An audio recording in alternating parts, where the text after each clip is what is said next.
Cinema క్యాసెట్లని, cinema డివిడీలని 200, 300, 400, 500 ఇంకో కొంచెం క్లారిటీగా వినాలంటే అది దాదాపుగా 1200, 1500 బ్లూ రే.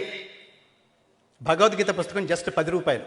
ఎంతమంది హిందువుల ఒళ్ళో, ఎంతమంది హిందువుల గుళ్ళో, ఎంతమంది హిందువుల ఇళ్లలో ఉందో మనం ఆలోచించుకోవాల్సిన స్థితి.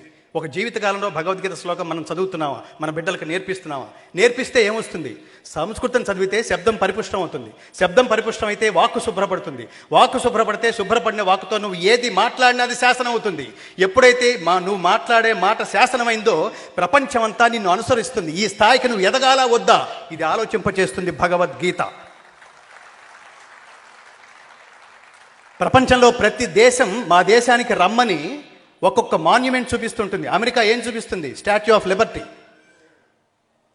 దుబాయ్ ఏం చూపిస్తుంది? బుర్జు దుబాయ్ అని సముద్రంలో కట్టబడిన ఒక కట్టడం చూపిస్తుంది.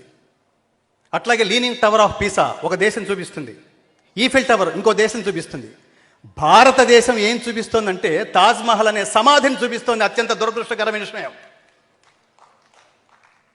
మాకు ఇది కనిపిస్తోంది, మీకేం కనిపిస్తుందో చెప్పమని నారాయణ రెడ్డి గారిని అడిగారు. భారతదేశం అంటే సమాధా అని అడిగితే ఆయన అదనలేదు. నా దేశం భగవద్గీత, నా దేశం అగ్ని పునీత సీత, నా దేశం కరుణాంతరంగా, నా దేశం సంస్కార గంగా. ఇది భారతదేశం.